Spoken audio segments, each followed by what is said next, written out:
Hello students. So today's topic is on fuels and combustion.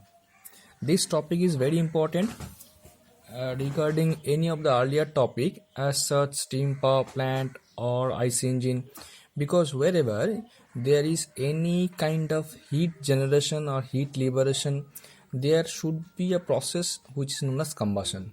And you have seen the process combustion in steam power plant, which happens in boiler by burning of coal, or rather you also seen the combustion process in IC engine by burning of petrol or diesel. So here you can see as combustion is there by burning of the fuels, and these fuels can be in any of the form, and depending upon that we can classify the fuels as it can be a solid fuel, example such as coal. It can be a liquid fuel such as example as petrol, diesel or kerosene oil. It can be a gaseous fuel also as the natural gas, the coal gas, the producer gas, etc. Our next subtopic is on heating value. So heating value, there are two kinds of heating value are there, which is known as HHV, that is higher heating value, and the next one is lower heating value, that is LHV. And the difference between these two is higher heating value minus the heat carried by water vapor formed per kg of fuel burn is actually termed as LCV. And this LCV means lower calorific value and HCV means higher calorific value. This LCV is actually CV, which is we used in any of the problem, belongs to fuels combustion or the performance pricing or anywhere. If you find CV, that actually means the lower calorific value. So this calorific value or the heating value, what does it means? It means by burning 1 kg of fuel, what is the net amount of heat we can be able to extract from that. That actually means by calorific value. And the unit of calorific value is mostly kilojoule per kg Kelvin. Now, how we used to find it? That means what is the way to find out the calorific value of any given fuel? It can be done by Bohm calorimeter.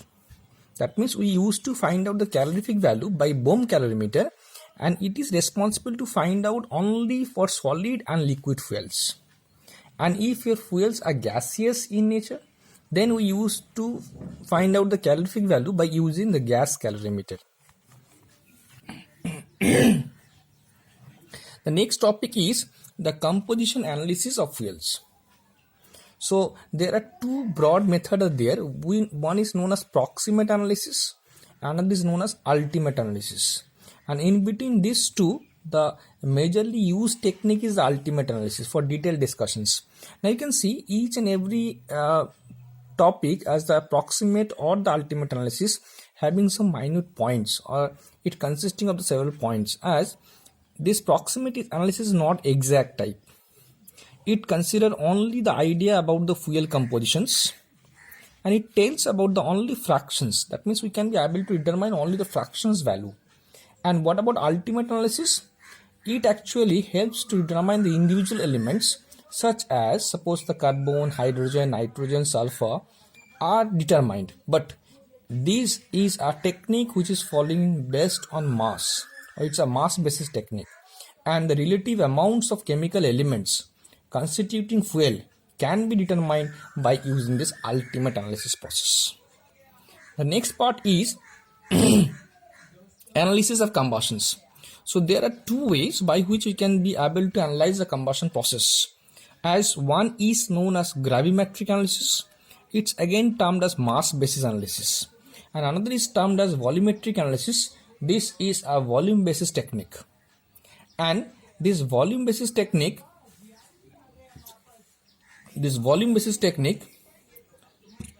is used in products of combustion or flue gas analysis, and this particular technique is done by an apparatus, and that apparatus is known as Orsett apparatus or Orsett analyzer. And this products of combustions is actually termed as DFG analysis, that is dry flue gas analysis. So the volumetric analysis is very important regarding the flue gas analysis. It termed as dry flue gas analysis, and in that analysis we are not considering any kind of liquid particle over there. It deals only with the dry products. And our next topic is on the percentage of excess air. So how we used to find out? Percentage of excess air is equal to WA minus WTH by WTH into 100%, where WA is actually indicating the mass of air supply per kg of fuel, and WTH is indicating the theoretical or stoichiometric air supply. And the stoichiometric or theoretical air supply means the minimum amount of air. The minimum amount of air is required to make the combustion process, or rather you can say the minimum quantity of air required for complete combustion. The minimum quantity of air required per kg of fuel for complete combustions. And how we used to find out this WTH, the stoichiometric air supply or the theoretical air supply, is used to calculate by equal to as 11.5 C plus 34.5 into H minus O by 8 plus 4.3 S, where this C, H, O and S are indicating the percentage of carbon, hydrogen, oxygen and sulfur. As for an example, suppose in any problem, if it given carbon is 85%, so here we used to put the value as 0.85. If H is given as suppose 10%, so it will be 10 by 100, that means it will be 0.1, like this, and so on. So C for carbon, H for hydrogen, O for oxygen and S for sulfur. So those are the topics. You should consider those topics before move to the problems. And before move to problems, we should cover a topic as the way. That means our next topic is on solution of a problem. How we can move towards to solve a problem. So though there are some basic techniques or there are some basic method or steps by following which we used to solve the problem. So first is write complete combustions equation. Write complete combustion equations. Now here you can see it can be in two form. It can be in a form of molar basis or mole basis, or it can be in terms of kg of fuel. So there are some sort of basic requirements. That means if we need to write this, we should move with this requirements. The basic idea of chemical equation balancing is required. The basic idea of chemical equation and balancing, what we have solved in class 9 or 10, that is very important for here. And for example, if a problem is given as isooctane, we should know isooctane is denoted as C8 as octane. That means it is octagon, so C8, and it will be as a similar form as Cn into H2n plus 2. So it will be Cn plus H2n plus 2, that means H18 isooctane. Similarly, propane is C3H8, etc. But we are going to write the complete combustion equation obviously by applying those previous ideas and also obviously by following the given conditions. That means we have to follow the problem properly, and depending upon that we are going to write this, and I am going to discuss this as the star mark problem as obviously following the given conditions in a detailed manner when I am moving through the problems, analysis of problems. So that's the first technique, first step. The next step is find the product of combustions. So product of combustion means we are making the combustion process, and what is the outcome of this? This means what is the products of combustions, and this is comes under the flue gas analysis also. So we can do that if we have a clear-cut idea regarding the molecular mass of basic chemical constituents. This is a very required conditions, and this means what? As it means such as carbon C, which is having a molar mass equal to 12. Oxygen is having a molar mass of 16. Hydrogen is a molar mass of 1. Nitrogen is a molar mass of 14. Sulfur is a molar mass of 32, etc. Like this. So we should know this. The third step is a requirement of oxygen finding. And we can do that as here there are two things as it mentioned as in air. There are two ways. One is by volume analysis, another is by mass analysis. If we go with the volume analysis, then you can see in air there is 21% oxygen and 79% is nitrogen. And if we go with the mass analysis, then you can see 23% is oxygen and 77% is nitrogen. If we neglect the other constituents, of air, then we can find out the air as it is compiled with only two elements, one is oxygen and nitrogen, but there are two different percentage. One is considering the volume, another is considering the mass. The next is requirement of air. So if we know the requirement of oxygen, as oxygen is being a part of air and it's 23% by mass, so we can easily find out as the mass of air is equal to mass of oxygen divided by 0.23, because 23% is oxygen. So if 23% oxygen, we can easily find out 100%, which is mean as the air. So requirement of air can we find out if we know the mass of oxygen, then mass of air is mass of O2 by 0.23, because 23 is by mass. And again, with respect to air, we should know as 1 mole of air, which is composed of oxygen and nitrogen, is again equal to 1 mole of air is equal to 28.97 kg of air.